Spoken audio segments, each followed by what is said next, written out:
जी हम Euclid geometry में पढ़ रहे थे इनर प्रोडक्ट स्पेस, उस पे एग्जांपल्स पे हम काम कर रहे थे। आज और एग्जांपल कुछ लेके आए हैं हम, और एग्जांपल सबसे पहले हमारे पास ये है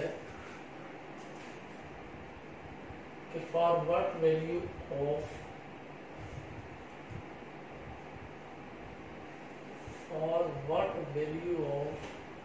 के UV inner product space is equal to U1 V1 plus 3U1 V2 minus 3U2 V1 plus KU2 V2 is an inner product on R scale। कि K के किस वैल्यूज के लिए हमारे पास जो इनर प्रोडक्ट स्पेस दिया गया है ये सेटिस्फाई करता है, यानी K की क्या वैल्यूज हम लगाए कि UV जो है वो साबित हो जाए, वो तीन कंडीशंस जो है वो हम फुलफिल कर रहे हैं, यानी लीनियर प्रॉपर्टी आ जाए, नॉन नेगेटिविटी आ जाए हमारे पास और सिमेट्रिक प्रॉपर्टी आ जाए। K की कौन सी वैल्यूज लेने पे ये तीनों प्रॉपर्टी सेटिस्फाई होंगी, तो ये उसका क्वेश्चन। और ये जो है UV वो खुद कह रहा है is an inner product on R scale, और ये इनर प्रोडक्ट है आर स्केल पे, यानी हमें सेटिस्फाई करने की जरूरत नहीं है, वो खुद कह रहा है कि इनर प्रोडक्ट है। अगर है इनर प्रोडक्ट तो उन तीन प्रॉपर्टीज को इस्तेमाल करके उनमें से कोई प्रॉपर्टी लगा के K की वैल्यूज आप कैलकुलेट करें, ये उसका क्वेश्चन है। तो अब हम कोई एक वैल्यूज ले लेते हैं, कोई एक प्रॉपर्टी तीनों में से, और हम K की वैल्यूज कैलकुलेट कर लेते हैं। तो हमारे पास जो प्रॉपर्टी है U, V इनर प्रोडक्ट, तो हमने जो नॉन नेगेटिविटी की प्रॉपर्टी सीखी थी तो हम क्या करते थे कि सबसे पहले U, जो U ले लेते हैं, यानी U, V है तो U, ले ले, तो ये आ जाएगा U1, और अगला भी आपके पास V की जगह पे बस U करते जाए, U1 U2 U1 plus K U2 यानी V1 की जगह पे आप U1 लगा देंगे और V2 की जगह पे आप U2 लगा देंगे, तो ये बन जाएगा हमारे पास U1 square minus 6U1 U2, इन दोनों को ऐड करने पे हमारे पास ये आ जाएगा प्लस K U2 स्केयर, ये आ गया हमारे पास। तो U, जो है, अब हम इसके वैल्यूज ले सकते हैं कि हम क्या वैल्यूज लें, क्योंकि ये इनर प्रोडक्ट है। सिंस अगर ये इनर प्रोडक्ट है तो ये प्रॉपर्टी फुलफिल करेगा ग्रेटर देन इक्वल टू 0, तो ग्रेटर देन अगर इक्वल टू 0 है तो वहां से हम K की वैल्यूज निकाल लेंगे। तो दिस इंप्लाइज दैट अगर ये ग्रेटर देन इक्वल टू 0 है तो इसका मतलब ये है U1 square minus U1 U2 plus K U2 square greater than equal to 0। अगर ये ग्रेटर देन इक्वल टू 0 है तो हमने ये भी ग्रेटर देन इक्वल टू 0 है, तो यहां से हमने K की वैल्यूज को सिलेक्ट करना है। तो K की वैल्यूज को हम सिलेक्ट कर सकते हैं कि अगर आप यहां से देखें कि अगर U1 स्केयर है तो 6U1 U2 है, तो यहां से हम कह सकते हैं कि ये हमारे पास आ गया 9 U1 U2 और माइनस 9 कर दें plus K U2 square minus 9 U1 U2 greater than equal to 0, यानी प्लस 9 U1 U2 ऐड किया और इसी तरह ये हमने वो काम कर लिया। तो ये ऐड करने के बजाय आप यहाँ पे ऐड करें 9 U2 स्केयर और इसी तरह 9 U2 स्केयर, ताकि वो कंप्लीट एक स्केयर बन जाए। तो ये हमारे पास अब आ गया U1 minus U2 whole square. आप अगर इसको ओपन करें, सॉरी -3, आप ओपन करें U1 square minus 6U1 into U2 plus 9U2 square आ जाएगा, प्लस अगली टर्म जो हमारे पास आ जाएगी वो आ जाएगी k minus 9 u2 square greater than equal to 0। अब यहां तक हम पहुंच गए कि ये इन दोनों में से कॉमन आ रहा था u2 स्केयर, तो k माइनस 9 आ गया।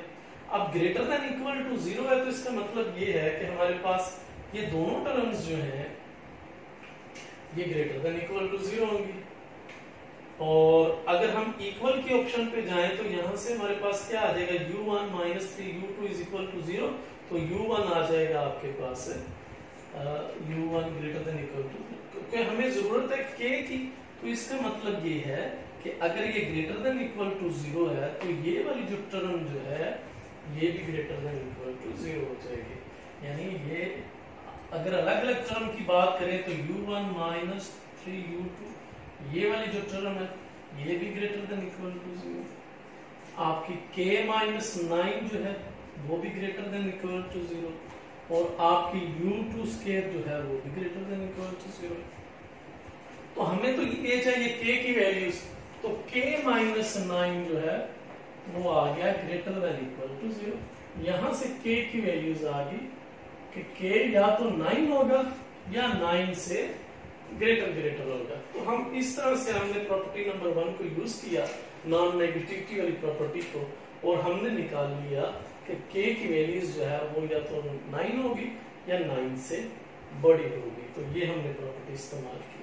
अब हम इसकी एक और एग्जांपल लेके आते हैं।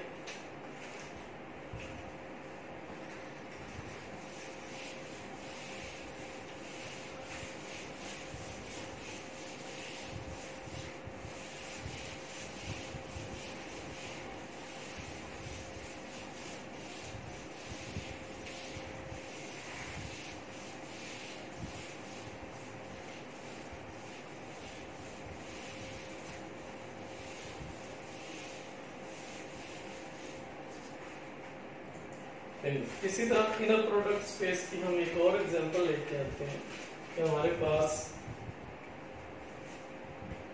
नेक्स्ट एग्जांपल है वो है कि late u, v belong to R scale and u is equal to x1, x2 and v is equal to y1, y2, then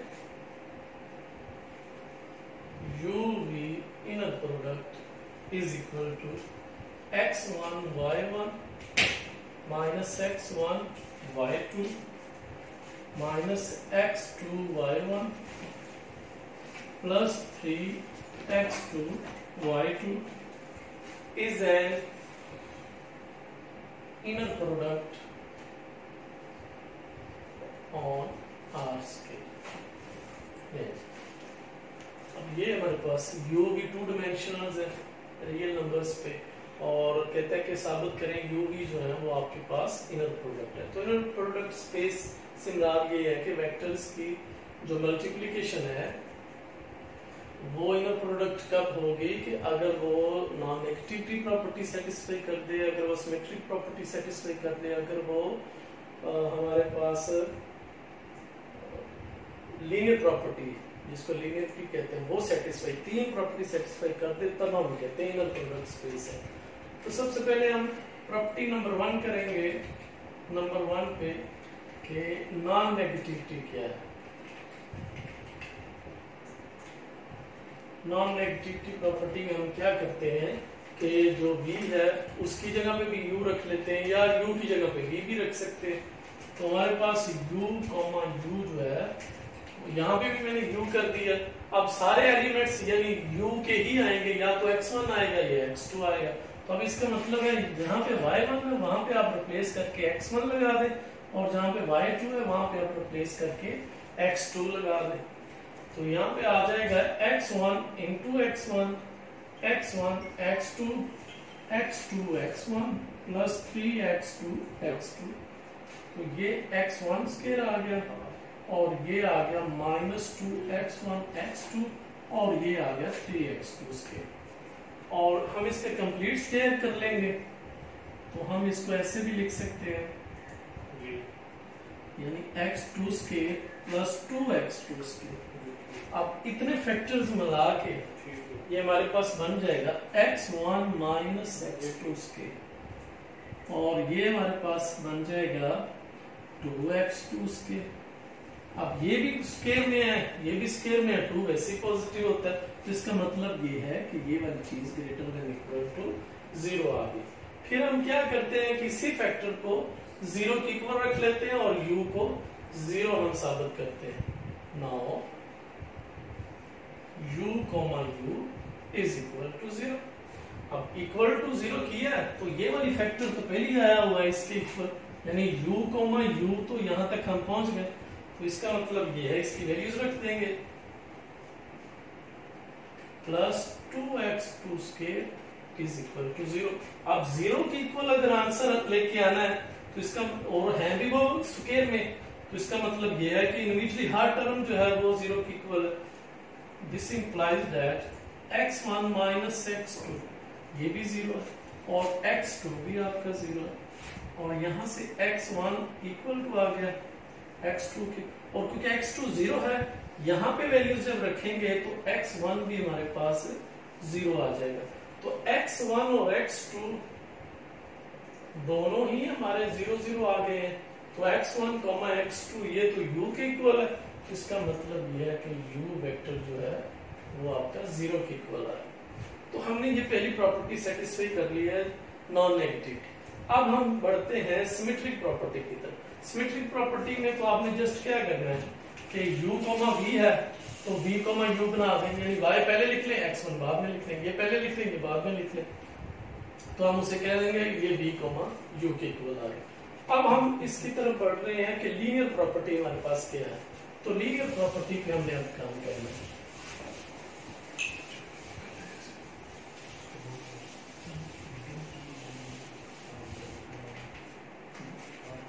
u क्योंकि हमारे पास क्या है x1 x2 है और v हमारे पास क्या है y1 y2 है, तो हमें अब लीनियर प्रॉपर्टी में चाहिए एक और वेक्टर।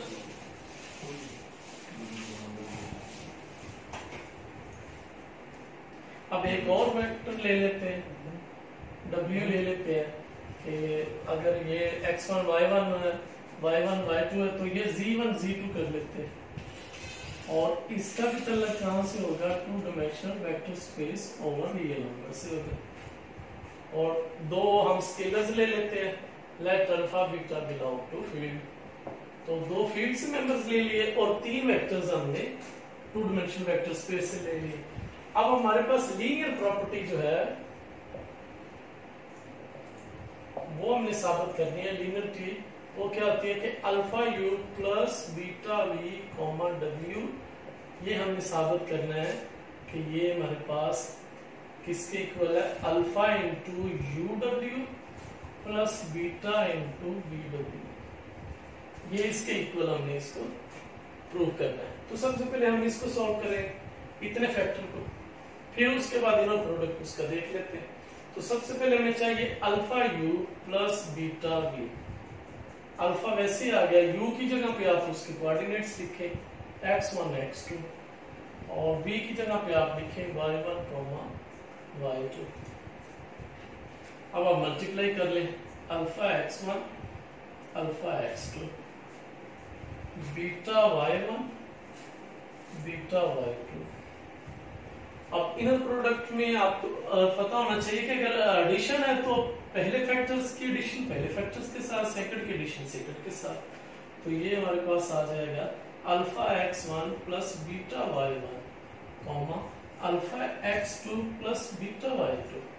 अब ये जो हमारे पास 2 डायमेंशनल आ गया है alpha u plus beta v, आप देखें कि ये वेक्टर है, वेक्टर का कोऑर्डिनेट ये भी वेक्टर, वेक्टर स्केलर से मल्टीप्लाई उनके वेक्टर दे दे, वेक्टर कॉमा वेक्टर, ये हमारे पास किससे बिलोंग कर देगा, 2 dimensional vector space over real numbers. तो ये भी साबित हो गया कि ये भी हमारे पास एक वेक्टर ही है। अब ये वेक्टर W के साथ इनर प्रोडक्ट इसका लिया जाएगा उसी सेम पैटर्न से, तो alpha u plus beta v W के साथ इनर प्रोडक्ट, यानी alpha x1 plus beta y1 comma alpha x2 plus beta y2। अब इसका इनर प्रोडक्ट लिया जाएगा W के साथ, और W के कोऑर्डिनेट्स हैं z1, z2। इनर प्रोडक्ट जब हमने डिफाइन इसका किया था तो हमने कहा था कि जो हमारे पास UV इनर प्रोडक्ट है वो इक्वल है हमारे पास 3x1 y1 x1 y square minus x2 y1 plus 3x2 y2। तो ये हमारे पास डेफिनेशन है उसकी। अब हमें तो x1 y1 में बात करनी है या x2 y2 में बात करनी है, तो हम यहाँ पे लेट कर लेते हैं। ये हमारे पास x1 है, ये हमारे पास x2 है, ये हमारे पास y1 है और ये हमारे पास y2 है।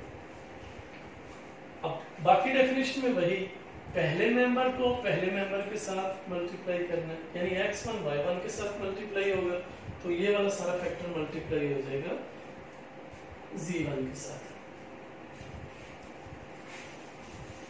अब उसी डेफिनेशन को मद्देनजर रखते हुए सारा ये कर, अब x1 y1 तो x1 हमने इसको लेट कर लिया और y1 इसको, आपस में इनको मल्टीप्लाई करें is equal to alpha x1 plus beta y1। अब ये मल्टीप्लाई हो जाएगा z1 से, x1 y1 आ गया। उसके बाद minus x1 y2 minus x1 हमने लेट इसको किया हुआ है alpha x1 plus beta y1 into y2, और y2 हमारे पास है z2, ये हमारे पास आ गया। उसके बाद डेफिनेशन में ये है कि माइनस x2 और x2 हमने ये लेट किया हुआ, तो x2 alpha x2 plus beta y2। अब x2 किसके साथ मल्टीप्लाई कर रहा है, y1 के साथ, और y1 इस दफा z1 है, प्लस 3x2, 3 वैसे आ गया x2 की ये डेफिनेशन हमने की कि alpha x2 plus beta y2 और y2 के साथ, तो y2 इस दफा हमारे पास z2 है। तो ये हमने इनको मल्टीप्लाई कर लिया बाय डेफिनेशन। तो इधर से आ गया alpha u plus beta v omega. अब हमने रिलेशन बनाना है u का v के साथ इनर प्रोडक्ट और v का u का w के साथ इनर प्रोडक्ट और v का भी w के साथ इनर प्रोडक्ट।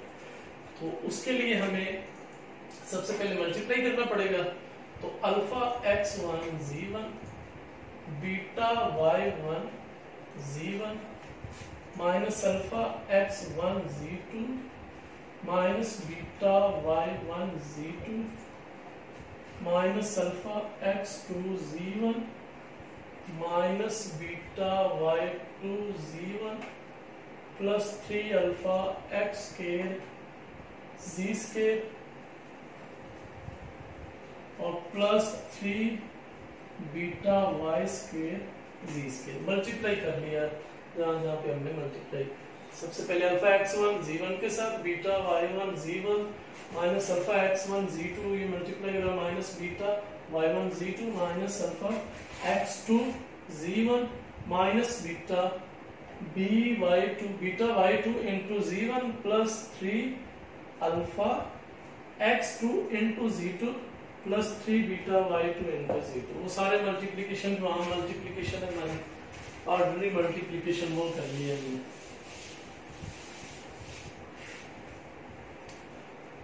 अब हम अल्फा वाले सिलेक्ट करेंगे कि अल्फा किन में कॉमन आ रहा है। तो अल्फा वाले ये हमारे पास 4 मेंबर्स हैं, 4 एलिमेंट्स हैं। अल्फा कॉमन आने पे ये आ जाएगा x1 z1 minus x1 z2 minus x2 z1 and plus 3x2 z2। Alpha वाले फैक्टर्स जो हमने अल्फा कॉमन लिया वो आ गया। अब बीटा वाले फैक्टर्स जो बाकी रह गए प्लस बीटा, अब बीटा वाला फैक्टर एक ये एक ये है, एक ये वाला फैक्टर है, 4 ही बीटा वाले फैक्टर्स है।